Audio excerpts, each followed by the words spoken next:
Hello dear student, हम उम्मीद करते हैं आप सब सही होंगे। आपका प्रिपरेशन अच्छा चल रहा होगा। जैसा कि हमने प्रॉमिस किया था कि आईआईटी एडवांस के बाद, मेंस और एडवांस के बाद सारे बच्चों से, सारे स्टूडेंट से हम रूबरू करवाएंगे और उनका जो प्रिपरेशन करने का जो जर्नी रहा है वो भी आप तक पहुंचाएंगे। तो हमारे पास अभी एक ट्राइबे का स्टूडेंट बैठे हुए हैं। हम पहले चाहेंगे कि बेटा तुम अपना पहले नाम बताओ। मेरा नाम सुधांशु शिवम हुआ। मेरे पापा का नाम कौशल कुमार झा, वो यहीं पे टेक्सटाइल कंपनी में काम करते हैं। ये सुधांशु शिवम हैं। इस साल आईआईटी में इनको सीएस ब्रांच मिला है।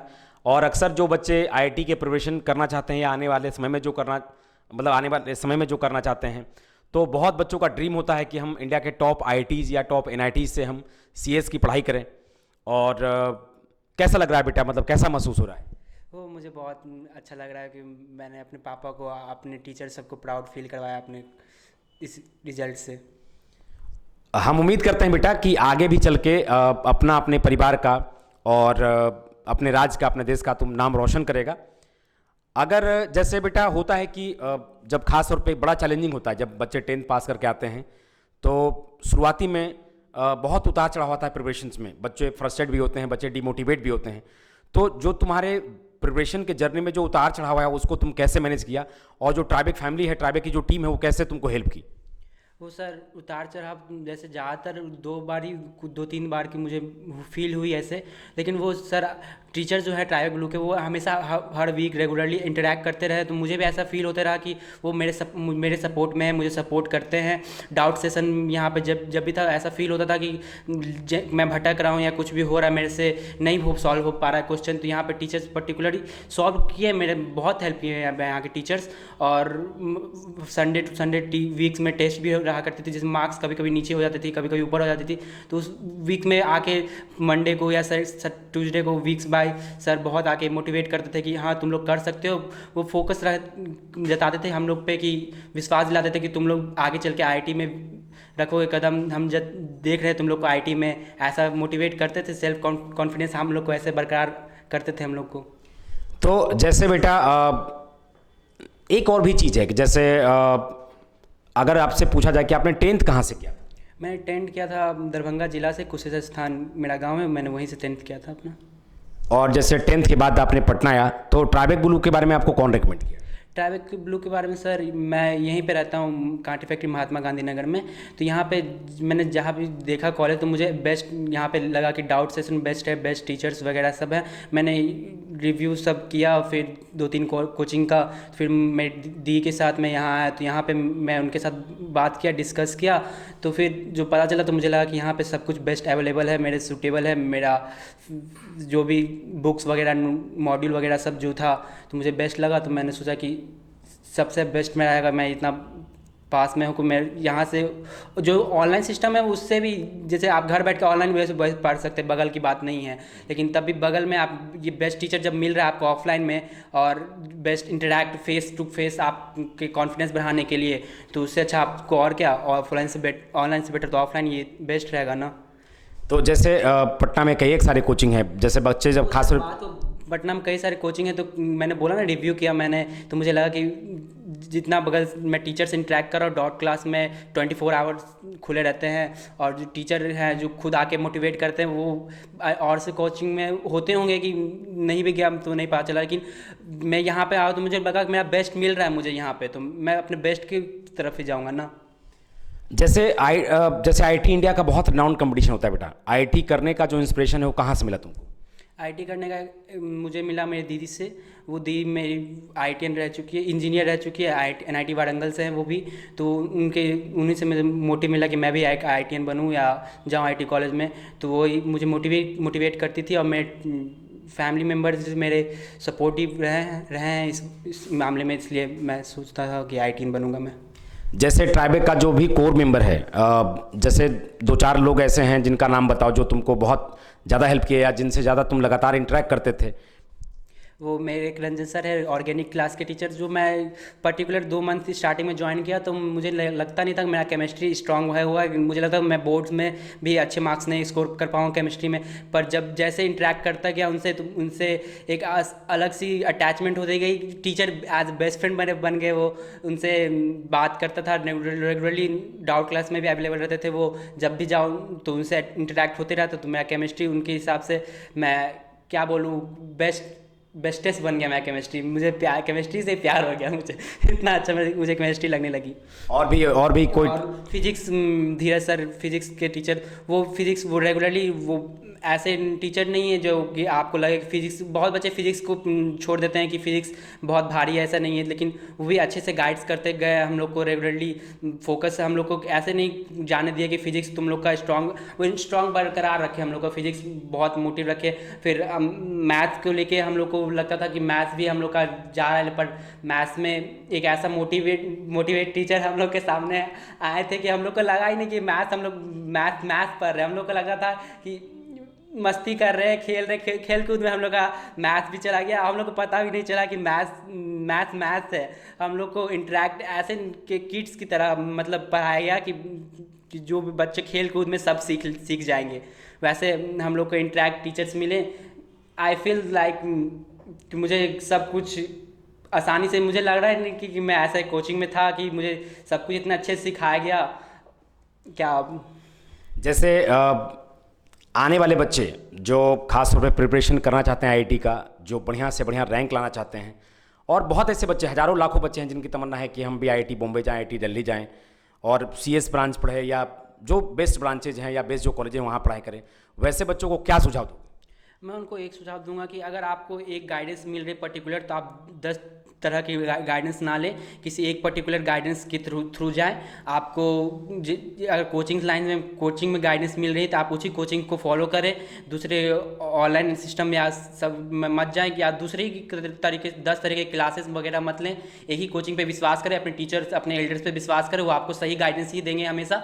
आप उन पे विश्वास रखें। आपको जो फोकस आ रहा है, आप डिमोटिवेट ना हो, अपने पर्टिकुलर टीचर सब पे गाइडेंस लेते रहे, पर्टिकुलर टाइम इंटरेक्ट करते रहे, वो आपको सही गाइड करेंगे। मुझे इस बच्चे से थोड़े से मुझे लगता है कि पिछले 2-3 साल में जो हम बच्चों को ऑब्जर्व कर रहे हैं, इसमें मुझे एक चीज़ जो बच्चों में जो बहुत ज़्यादा डाइवर्सिफिकेशन आया है वो ये है कि बच्चे मल्टीपल सोर्स को बहुत ज़्यादा सोर्स को फॉलो करने लगे हैं।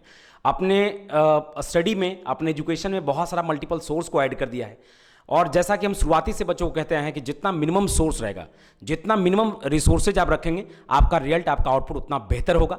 मिनिमम रिसोर्सेज का मतलब है कि आपका जितना सिलेबस है उतना तो रखना ही है, लेकिन बच्चे क्या करते हैं कि मल्टीपल बुक्स को फॉलो करते हैं, मल्टीपल टीचर्स को फॉलो करते हैं। जैसे मैथ्स के जैसे क्या है कि जैसे यूट्यूब है या सोशल मीडिया है, तो काफ़ी ऐसे टीचर्स को फॉलो करने लगता है जिससे उनके अंदर, उनके एजुकेशन में बहुत सारा कॉम्प्लिकेशंस आ जाता है और कन्फ्यूजन भी बढ़ जाता है। एक और चीज़ जो जैसे हमको लगता है कि एडवांस सबसे टफेस्ट एग्जामिनेशन है इंडिया में, नीट के कंपेरिजन में भी देखा जाए तो काफ़ी टफ एग्जामिनेशन है। तो एक बात जो हम तुमसे पूछना चाहते हैं कि एडवांस मतलब जेई का प्रिपरेशन ऑफलाइन ज़्यादा बेस्ट मोड है प्रिपरेशन करने का, या फिर ऑनलाइन बेस्ट मोड है? ऑफलाइन ही बेस्ट मोड है सर, क्योंकि ऑफलाइन में आप टीचर से फ्रंट टू इंटरेक्ट कर सकते हैं, उनका कॉन्फिडेंस आपको बढ़ा सकते हैं। ऑनलाइन में इतना नहीं रहेगा, डाउट भी क्लियर पर्टिकुलर आप जाके इंटरेक्ट करके नहीं कर सकते हैं। और स्टूडेंट का मेन डाउट ही होता है, अगर उसका डाउट अच्छे से क्लियर हो रहा है तो वो आगे उसका मोटिवेट वो होते रहता है कि मेरा डाउट क्लियर हो रहा है, मैं आगे ट्राई कर सकता हूँ। अगर एक दो डाउट क्लियर नहीं हुआ तो वो आगे ट्राई भी नहीं करेगा स्टूडेंट। बिल्कुल। जैसे बेटा आज जिस लेवल पे भी तुम कामयाब है, इस कामयाबी का जो श्रेय है उस किसको देना चाहोगे? मैं अपने टीचर्स और पेरेंट्स को देना चाहूँगा। उम्मीद करते हैं बेटा कि तुम्हारा जो फ्यूचर है वो बहुत ब्राइट होगा। और चूँकि जब भी हम तुमसे इंटरेक्ट किए थे, हमको आज भी याद है कि शुरुआती के 1 मंथ में भी हमने अनाउंस किया था कि तुम आगे चल के बहुत अच्छा करोगे। और ऐसा नहीं कि किसी भी बच्चे में अचानक से ग्रोथ होता है। जो बच्चे शुरुआती से ही लगनशील होते हैं, परिश्रमी होते हैं, मेहनती होते हैं, और उसी कंसिस्टेंसी को अगर अपने पूरे एजुकेशन काल में या पूरे अपने प्रिपरेशन काल में या पूरे प्रिपरेशन के दौरान अगर वो मेंटेन कर लेते हैं उस कंसिस्टेंसी को, तो डेफिनेटली उस बच्चे का रिजल्ट हो जाता है।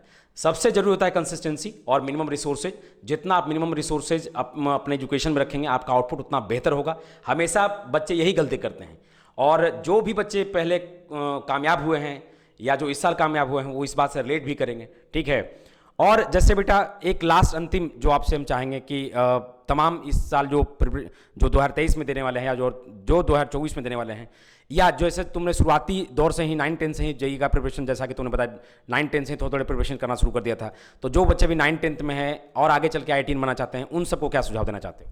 उन सबको मैं ये सुझाव देता हूँ कि आप कभी भी डिमोटिवेट ना हो। अगर 9-10 से आप पढ़ाई कर रहे जेई कि आपको IITian बनना है, IIT कॉलेज में जाना है, तो आप अपने सही गाइडेंस लें कि आप सही से फोकस, सही कोचिंग में के बारे में सोचें कि सही कोचिंग मिल रही है आपको नहीं, सही टीचर से इंटरेक्ट कर रहे हैं आप नहीं। अगर आप सही टीचर से इंटरेक्ट करेंगे, सही कोचिंग को चुनेंगे, तो आप IITian ज़रूर बनेंगे। जैसे बेटा जैसे ट्राइबेक है कि जैसा कि तुम देखा कि तुम भी कहीं किसी बच्चे से पता किया या कहीं किसी सोर्सेज से पता किया, फिर बाकी सारी चीज़ें किया, क्योंकि ट्राइबेक को वैसा कोई ऐड तो करती नहीं है। तो होता है कि जैसे शुरुआती में बच्चों को ऑथेंटिक सोर्स ढूंढने में भी बड़ी दिक्कत होती है कि कहाँ जाएं, क्या करें, नहीं करें, तो वैसे बच्चों को क्या सुझाव दोगे? वैसे बच्चों को मैं ये सुझाव दूंगा कि अगर आप 2-3 टीचर्स अगर आपको मिल रहे हैं कि ये बोल रहे हैं ये मेरा कोचिंग बेस्ट है, तो आप उनसे ना कि ये ट्राई करें, देखने की कोशिश करें कौन आपको सही चीज़ प्रोवाइड कर रहा है, कौन आपको सही चीज़ बेस्ट दे रहा है। अगर बेस्ट दे रहा है तो आप मेरी बात माने तो बेस्ट आपको आपके पेरेंट्स से ज़्यादा आपके टीचर समझते हैं आपको, तो वो आपको सही गाइड ज़रूर देंगे। और ये रही बात मेरी कोचिंग की, मेरी कोचिंग ने मुझे बहुत अच्छी गाइडलाइंस दी और बहुत अच्छी पढ़ाई भी जो भी है हुई है। मेरी कोचिंग में बेस्ट पढ़ाई होती है। क्योंकि हमको आज भी याद है कि बेटा जैसे लॉकडाउन में जब हम लोग कोई ऑप्शन तो होता नहीं था, जब हम लोग मिलजुल नहीं सकते थे, तो ऑनलाइन पढ़ाते थे, लेकिन जैसे ही तुम लोग कैंपस में आता था तो हम लोग फिर सारी चीज़ों को फिर से ऑफलाइन पढ़ाते थे। हम लोग का जब लॉकडाउन सेशन जब स्टार्ट हुआ तो फिर लॉकडाउन में कुछ हम लोग ऑफलाइन से ऑनलाइन मोड हो गया, ऑनलाइन में कुछ समझ आता नहीं था। तो नेक्स्ट ईयर जब 3-4 मंथ में जब लॉकडाउन ख़त्म हुआ तो हम लोग का ऑफलाइन सेशन स्टार्ट हुआ। तो 3 मंथ ही मिला हम लोग को टाइम। हम लोग को सही से लगा नहीं था कि हम लोग का बोर्ड भी हो पाएगा, तभी तो जेई मेंस के बारे में सोचना भी भूल गए थे कि जेई मेंस देंगे, जेई एडवांस देंगे। फिर ऑनलाइन से ऑफलाइन स्टार्ट हुआ। 3 मंथ में हम लोग का फुल 12 सिलेबस क्लियर किए। सर लोग इतना मोटिवेट किए कि हाँ बच्चा तुम लोग कर सकता है, हम लोग को विश्वास जिताएं कि तुम लोग कर सकता है। वो 3 मंथ हम लोग के लिए बहुत ही ज़्यादा अच्छी बीती और 3 मंथ में हम लोग बहुत ज़्यादा नई 12th में पूरा इंटरेक्ट किए टीचर से। पर्टिकुलर 24 आवर्स में बहुत 12 आवर हम लोग कोचिंग में बिताते थे टीचर से इंटरेक्ट करते करते। तो उनमें हम लोग बहुत कुछ ऐसा फील करते थे कि हम लोग कर सकते हैं। चलो बेटा, हमारी शुभकामनाएं हैं, ट्राइबेक की पूरी फैमिली की शुभकामनाएं हैं तुम्हारे साथ कि तुम जिंदगी में बहुत तरक्की करो, बहुत आगे बढ़ो। और उम्मीद करते हैं कि ये बच्चा जो भी साझा किया, और हम भी बच्चों को एक ओपिनियन जरूर देंगे कि जहाँ तक हो सकता है कि सोशल मीडिया से बचें, जहाँ तक हो सकता है कि मल्टीपल सोर्स से बचें, मल्टीपल टीचर को आप जहाँ भी पढ़ते हैं, जिस भी कोचिंग में पढ़ते हैं, आप फेथ जरूर रखें।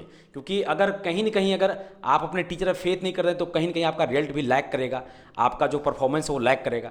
तो हमेशा ध्यान रखें कि जिस भी चीज़ पे आप एक बार किसी भी चीज़ पे ट्रस्ट करने से पहले बढ़िया से उनको वेरीफाई कर लें, जांच परख कर लें, और उसके बाद जब एक बार जांच परख कर लेते हैं तो उन पे ब्लाइंडली फेथ करें और वो जैसा सेशन था उसके हिसाब से आप मूव करें। डेफिनेटली आप जिंदगी में बहुत कामयाब होंगे। थैंक यू, धन्यवाद।